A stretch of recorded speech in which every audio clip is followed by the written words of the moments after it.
At exactly 1:13 in the morning, the janitor opened a locked payroll cabinet inside one of America's most profitable medical companies.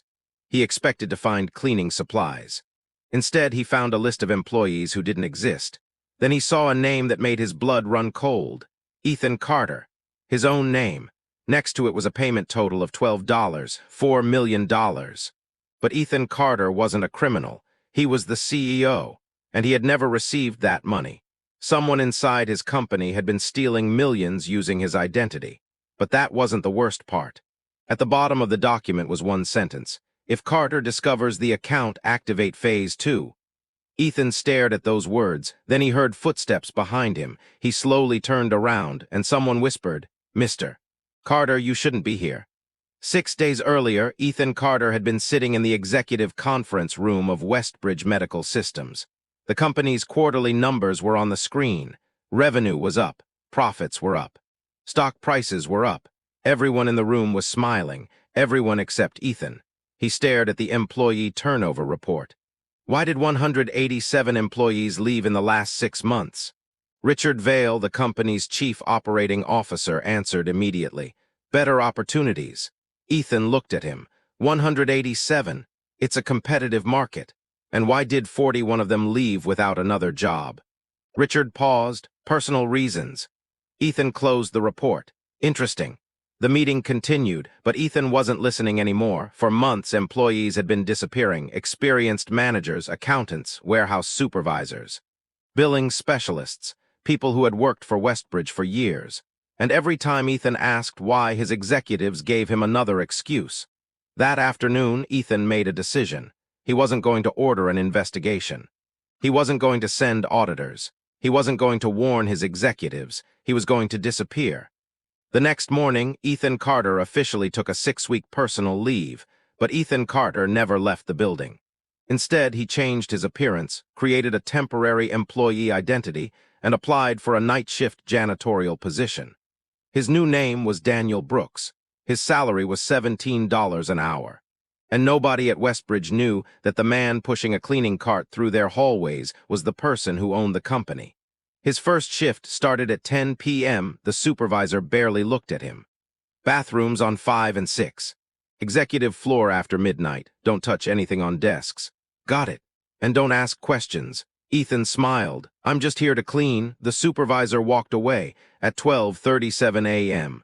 Ethan noticed a woman sitting alone in the employee cafeteria. She looked exhausted. She was staring at a hospital bill. Ethan approached. Everything okay? She quickly folded the paper. Yeah, you don't look okay, she sighed. My name's Maya. Daniel, new. First week, Maya smiled sadly. Then you still believe this is a good company? Ethan looked at her. What makes you say that? Because you're still smiling. She stood up. Give it a few weeks. Then she walked away. Ethan watched her carefully. Something was wrong. The next night, Ethan discovered his first clue. While cleaning the accounting floor, he noticed a printer running after everyone had gone home. A document came out. He picked it up. It was a payroll report, but dozens of names were highlighted. Ethan recognized several. They were employees who had supposedly resigned months earlier. Why were they still receiving payments? He looked at the amounts. $14,000, $21,000, $38,000. Then one payment caught his attention. $175,000 E. Carter Consulting. Ethan froze. He had never heard of it. Carter Consulting. He took a picture. Then he heard a door open. He quickly put the document back. Richard Vail stepped into the hallway. What are you doing here? Cleaning? At midnight? That's my shift. Richard stared at him. For several seconds, neither spoke. Then Richard smiled. Be careful, Daniel. About what? Some doors aren't meant to be opened. Richard walked away. Ethan watched him disappear. Now he was certain Richard knew something. 3 nights later, Maya was fired. Ethan found her sitting outside the employee entrance with a cardboard box. What happened? She wiped her eyes. They said I violated company policy. What policy? Unauthorized access. To what? The billing system. Ethan sat beside her. Did you access it? Yes. Why? Maya hesitated. Because I found invoices for medical equipment that was never delivered. Ethan's expression changed. How much? Almost $4 million. Did you report it? I did. To who? My supervisor, and he told me to forget it. Why didn't you? Maya looked at him. because the money was being taken from patients. That sentence stayed with Ethan. What happened after you reported it? My supervisor transferred me. Then, my insurance suddenly stopped working. Then, I was fired. Ethan clenched his hands. Do you have copies of the invoices? Maya shook her head. I thought I did. What happened? My laptop was wiped yesterday. Ethan looked toward the building. Someone was cleaning up evidence. That night, Ethan decided to search the executive floor at 1:13 a.m. He found the locked payroll cabinet. He forced it open. Inside were dozens of files, fake employees, fake contractors, fake suppliers, millions of dollars. Then he found the account with his name. Ethan Carter, $12. 4 million, his heart stopped. He turned the page. The money wasn't being paid to him. It was being transferred through accounts created using his identity. Someone was preparing to frame him. At the bottom of the page was the message. If Carter discovers the account, activate Phase 2. Ethan heard footsteps. He turned. Maya stood in the doorway. She stared at the papers. Daniel, Ethan quickly closed the file. You shouldn't be here. I could say the same thing. Then Maya noticed his expression. You found something. Ethan looked at her. Yes, what? Proof that someone is stealing millions. Maya whispered, who? Ethan looked down at his own name. I don't know yet. That was a lie. He was beginning to suspect exactly who it was. The next morning, Ethan returned to the CEO's office. Richard was waiting. You're back early. Couldn't sleep. Richard smiled. Problems? Just thinking about the company. Always. Richard poured himself coffee. You know, Ethan, sometimes a CEO has to trust his people. Ethan looked at him, and sometimes a CEO has to verify what his people tell him. Richard's smile disappeared. Of course. Ethan sat down. Tell me something. What? Have you ever heard of E. Carter Consulting? Richard froze for less than a second, but Ethan noticed. No, interesting. Why? Just asking. Richard left. The moment the door closed, Ethan opened his laptop. He searched the company database.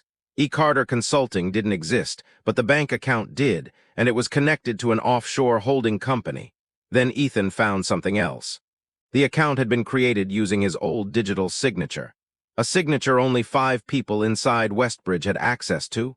Ethan, Richard, Martin Shaw, the chief legal officer, the CFO, and the head of cybersecurity.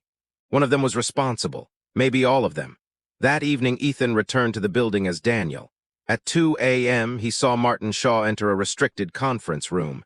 Richard was already inside. Ethan hid behind a wall. You said Carter was gone, Martin said. He is. Then why is the system flagging his account? Richard looked nervous. Someone is accessing the records. Who? We don't know. Martin slammed a folder on the table. Find out. What if it's an auditor? Then remove the problem. Ethan's heart raced. Remove the problem. Those words weren't about paperwork. They were a threat. Then Martin said something even worse. Friday is the deadline. Richard nodded. Once the acquisition closes, Carter takes the blame. Ethan quietly pulled out his phone. He recorded everything, but as he stepped backward, his cleaning cart hit a metal door. Clang. The conversation stopped. Richard opened the door.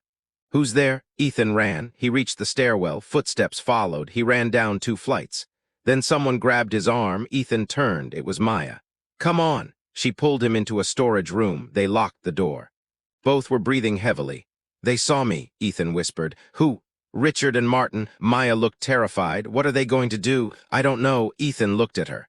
But now I know what they're planning. What? They're transferring the company. Maya stared at him. Who owns the company after the transfer? Ethan shook his head. I don't know. Then Maya remembered something. The invoices I found, what about them?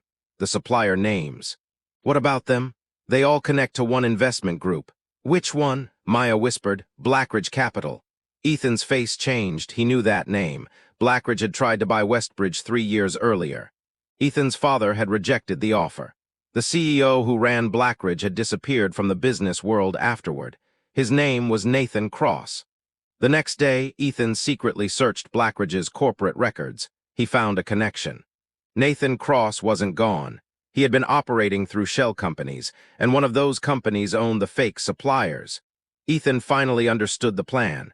Nathan wasn't simply stealing money. He wanted Westbridge. He was using Richard and Martin to create fake financial crimes, frame Ethan, destroy the company's reputation, and then buy the company for almost nothing. But Ethan still didn't know how deep the conspiracy went. until he checked the cybersecurity logs. One person had accessed his CEO account repeatedly. The head of cybersecurity, Samuel Grant. Ethan confronted him. "Why have you been accessing my account?" Samuel looked frightened. "I haven't. The logs say you have." Samuel lowered his voice. "Because I was told to." "By who?" Samuel looked toward the hallway. "I can't say." "Samuel, they have my daughter." Ethan froze. "What?" "They threatened my family." "Who?" Samuel looked at him. "Blackridge." Now Ethan knew. Richard, Martin, Samuel, they were all being controlled, but there was still one person at the center, Nathan Cross. Ethan needed evidence strong enough to bring everyone down. And he needed it before Friday. Friday morning arrived. The board meeting began at 9 a.m. Richard stood before the directors. "We have discovered serious financial misconduct." The screen showed millions of dollars in suspicious payments. Richard pointed toward Ethan. "The evidence suggests the CEO personally authorized these transfers." The board members turned toward Ethan. Ethan remained silent. Richard smiled. "Mr. Carter, would you like to explain?" Ethan stood. "Yes." He walked to the screen, "but not with your evidence." He plugged in a drive. The screen changed. Audio played. Richard's voice. "Once the acquisition closes, Carter takes the blame." The room went silent. Another recording played. "Martin, find out who is accessing the records. Then, remove the problem." Richard's face turned pale. Ethan continued. "Now let's talk about the $12, $4 million. He displayed the payroll account. This money was stolen using my identity. Then he displayed the bank records, and here is where the money went. Blackridge Capital." The board erupted. Richard shouted, "This is fabricated." Ethan looked at him. "Then you'll have no problem explaining your meetings with Nathan Cross." The doors opened. Federal investigators entered. Richard froze. Martin stood up. "What's happening?" An investigator approached. "You're being detained pending investigation into financial fraud, conspiracy, identity theft, and attempted corporate acquisition through fraudulent means." Richard looked at Ethan. "You think you won?" Ethan said nothing. Then Richard smiled. "Ask Nathan." Ethan's expression changed. "What about Nathan?" Richard laughed. "You still don't understand." That afternoon, Ethan received a message, one sentence. "Come to the old WESTBRIDGE warehouse." Alone, Ethan knew it was a trap, but he also knew he couldn't ignore it. He went. Maya followed secretly. Inside the abandoned warehouse, Ethan found Nathan Cross standing beside a table covered with documents. "You've become difficult to control," Nathan said. "I was never yours to control." Nathan smiled. "Your father understood business. My father understood people. He destroyed my company. He rejected your offer. He humiliated me." Nathan looked at the documents. "So I spent 5 years waiting. You created a conspiracy to steal my company. I created an opportunity, for yourself, for revenge." Ethan stared at him. "You used employees. They were numbers." "No." Ethan stepped forward. "They were people." Nathan laughed. "That's why you'll never be as powerful as your father." Ethan looked at him. "Maybe that's exactly why I should be." Then Maya stepped out from behind the doorway. Nathan turned. "You brought someone." Maya held up her phone. "You've been recorded." Nathan's smile disappeared. Ethan looked at Maya. "Call them." She nodded. Sirens sounded outside. Nathan looked around. "No." He tried to run. The warehouse doors opened.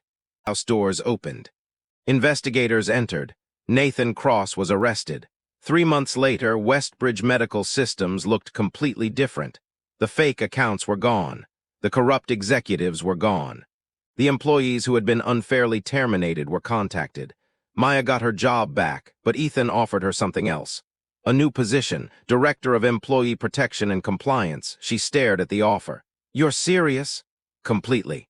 "You're trusting me with this?" "You were the person brave enough to tell the truth when everyone else was afraid." Maya smiled. "What about you?" Ethan laughed. "I think I need to start listening more." At the next company-wide meeting, Ethan walked onto the stage. Thousands of employees watched him. He looked toward the back of the room. Maya was standing there. Ethan smiled. Then he spoke. "For years, I believed I knew my company." He paused. "I knew the numbers. I knew the profits. I knew the stock price. But I didn't know the people." The room became silent. "I had to become a janitor to understand what was really happening inside these walls." A few employees laughed. Ethan smiled. "But I learned something more important than who was stealing the money." He looked across the audience. I learned that the people at the bottom of an organization often see the problems long before the people at the top. He paused, and when those people are ignored long enough, they stop believing anyone will ever listen. The room erupted in applause. Ethan continued. So starting today, no employee will ever have to choose between keeping their job and telling the truth. Maya smiled. Ethan looked toward her.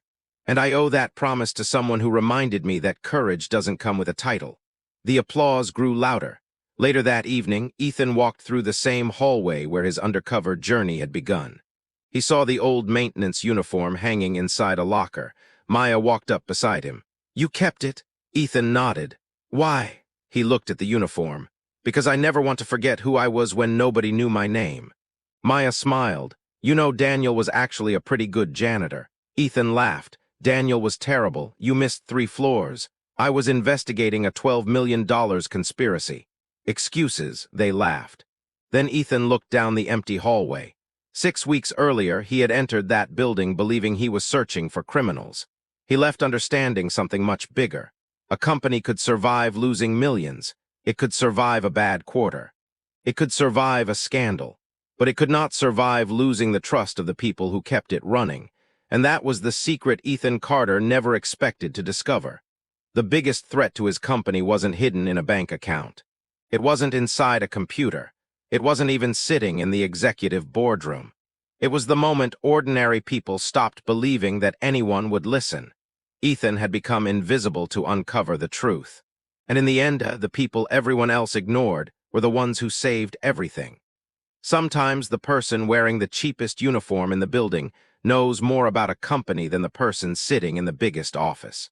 And sometimes the truth isn't hiding from you. You're simply standing too far away to see it.